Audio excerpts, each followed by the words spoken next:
Hello, everyone. Welcome back in our fourth and last segment of carbohydrates.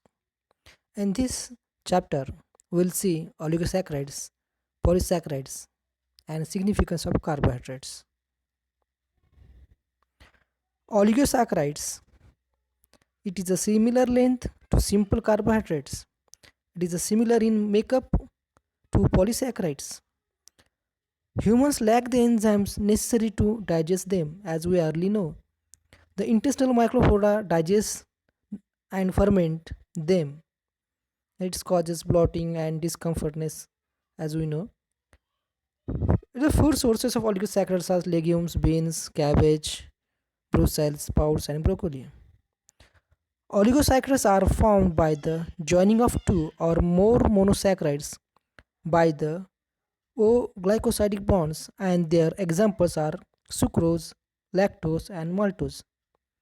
For catalysis of glycosidic bond, specific enzymes are required, and for the new glycosidic bonds, the oligosaccharide should be specific for the enzymes.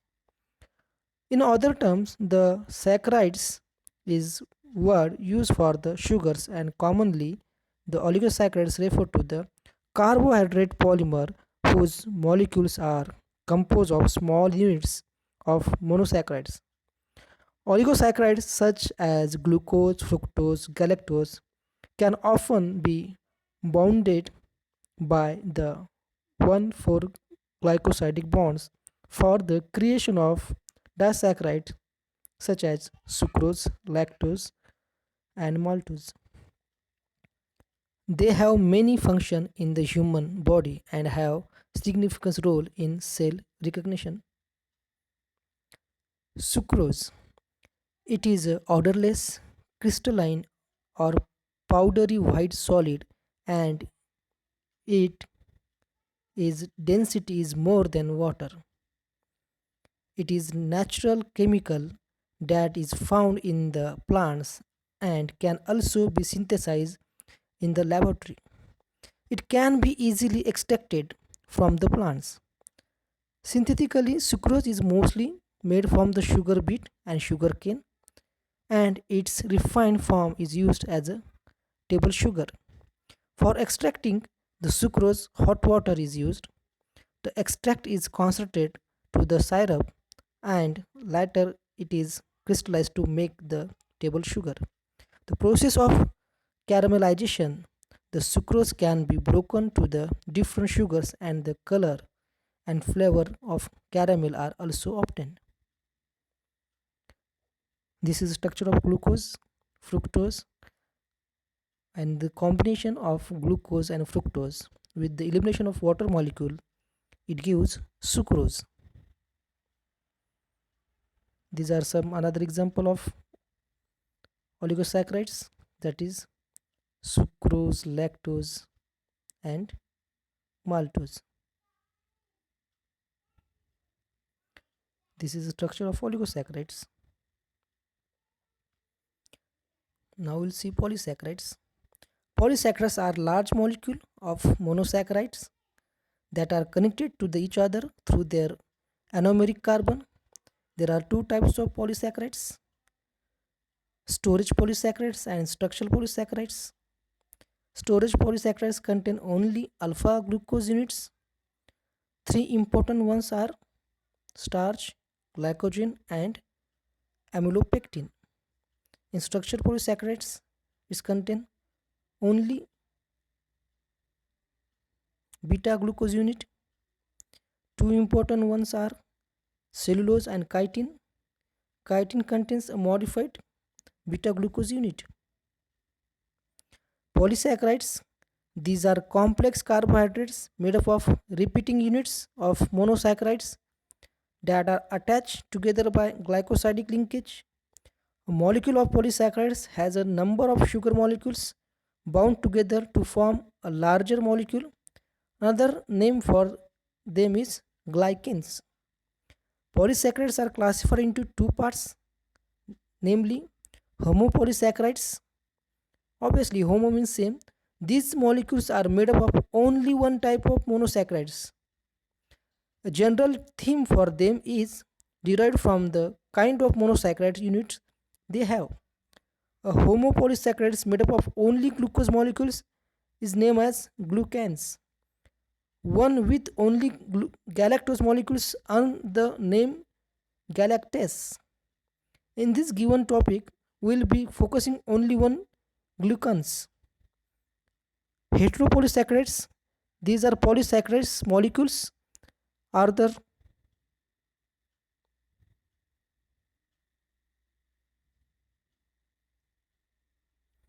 in heteropolysaccharides the polysaccharides molecules are made up of different types of monosaccharides. That's why it's called as heteropolysaccharides. This is the polysaccharide chain. Look at the picture. The function of polysaccharides, depending on their structure, polysaccharides can have a wide variety of function in nature. Some polysaccharides are used for storing energy, some for sending cellular messages, and others for providing support to the cells and tissues. Storage of energy. Many polysaccharides use for store energy in organism, while the enzymes that produce energy only work on the monosaccharides stored in the polysaccharide. Polysaccharides typically fold together and can contain many monosaccharides in the dense area. Second, cellular communication. Many polysaccharides become glycoconjugates when they become covalent bonded to proteins or lipids. Glycolipids and glycoproteins can be used to send signals between and within the cells. जे cell signaling जे आहे की cell दुसऱ्या सेलला signal देतात. At that time, this type of polysaccharides which are attached to the protein and lipid like glycolipids and glycoproteins can be used for the cell signaling in cell outside and inside. The last and third one important function of polysaccharide is cellular support. By far one of the largest role of the polysaccharides is the support. All plants of earth are supported in part by the polysaccharide cellulose. Other organisms like insects and fungi use chitin to support the extracellular matrix. As we know, the plants, the maximum content of plant that is cellulose, and which is nothing but the polysaccharides. Structure of polysaccharides. All polysaccharides are formed by the same basic process. Monosaccharides are connected via glycosidic bonds. When in the polysaccharide, individual monosaccharides are known as residues. The structure of molecules being combined determines the structure and properties of resulting polysaccharides. The complex interaction between their hydroxyl group OH, other side groups, the configuration of the molecules, and the enzymes involved all affect the resulting polysaccharide products. The polysaccharides used for energy storage will give easy access to the monosaccharides while maintaining a compact structure. A polysaccharide used for support is usually assembled as like this. See the alpha 1 4 linkage, and this is the complex structure of polysaccharides. Now we'll take the example of starch. Starch is a polysaccharide formed by the unit of glucose and the storage form of carbohydrate in plants.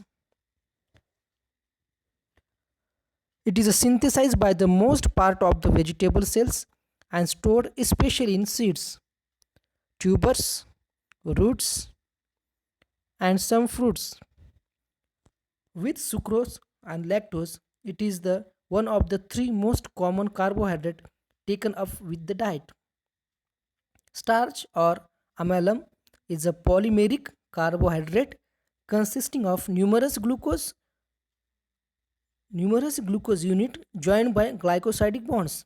These polysaccharides is produced by most green plants for energy storage. It is the most common carbohydrate in human diet and is contained in large amounts in staple foods like potatoes, maize, rice, wheat, and cassava. Pure starch is white, tasteless, and odorless powder that is insoluble in cold water or alcohol. It consists of two types of molecules, the linear and helical amylose and the branch amylopectin. Depending on the plant, starch generally contain 20 to 25% of amylose and 75 to 80% of amylopectin. By weight, glycogen, the glucose store of animals, is a more highly branched version of amylopectin. Chemical structure of starch. It is present into the vegetable cells and contain two types of homopolysaccharides, that is amylose and amylopectin. Amylose is a unbranched homopolysaccharide formed by about 5 to 600 glucose unit linked by alpha 1s to 4 direction glycosidic bonds. It has a helical structure with 6 glucose unit for turn, insoluble in water and placed in the core of the starch granules. Amylopectin represent about 80% of polysaccharides taken up with diet. It is a branch molecule formed by thousands of glucose unit up to 50,000 that in main chain and are joined by alpha glycosidic bonds approximately every 25 to 30 glucose unit. A branch point or lateral chain is present by glucose unit as well joined to the main chain by alpha 1 is to 6 glycosidic bond. Glucose unit on the lateral chain from 15 to 25 are linked again by alpha glycosidic bond. The branches prevent the formation of helical structure while allow the creation of spongy reticular structure. So it was about amylopectin and previous was about amylose. Amylose is a unbranched homopolysaccharides and amylopectin is a branch polysaccharides. Storage polysaccharides, that is amylose and amylopectin. Starch is a mixture of amylose and amylopectin and is found in plant foods. Amylose make up 20% of plant starch and is made up of 250 to 40 D-glucose unit bounded in a continuous chain. It is a long chain of amylose 10 to coil. Amylopectin makes up 80% of plant starch and is made up of D-glucose unit connected by 1 is to 4 direction glycosidic bonds. So as it we see in previous slide also, amylose and amylopectin. About every 25 glucose units, amylopectin is a branch of glucose unit connected to the glucose by 1 is to 6 glycosidic bond.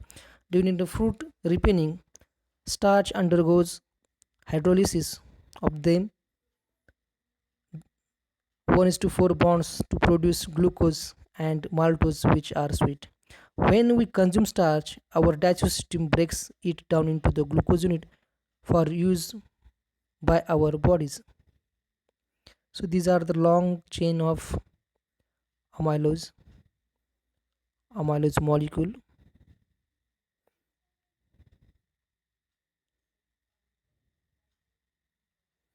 See the complexity, the segment of amylopectin molecule showing one alpha 1 6 branch linkage.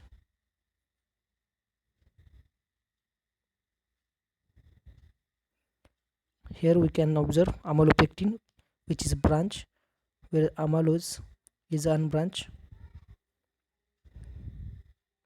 It's get coiling actually.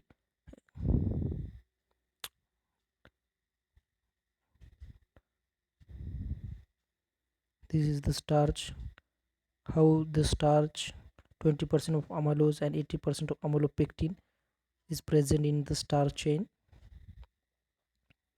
So by this way it can form a long chain. Then see a little bit information about cellulose. Cellulose is a insoluble fiber in our diet because we lack the enzyme cellulase to hydrolyze the beta 1 to 4 glycosidic bond. Whole grains are good source of cellulose. Cellulose is important in our diet because it assists with digestive movement in the small and large intestine. Some animal and insects can digest cellulose because they contain bacteria that produce cellulase. We cannot digest cellulose because we don't have the enzyme cellulase. Still, we try to, in our diet, we eat it for the improvement of digestive system. It's perform the same function as a fibers, so we can easily digest, and the food material which can move from small and large intestine. Cellulose is the major structure of polysaccharides of plants. It is a long thread-like molecules. Cellulose is the main constitute of cell walls of plants. The role of cellulose is to impart storage and rigidity to plant cell walls, which can withstand high hydrostatic pressure gradients.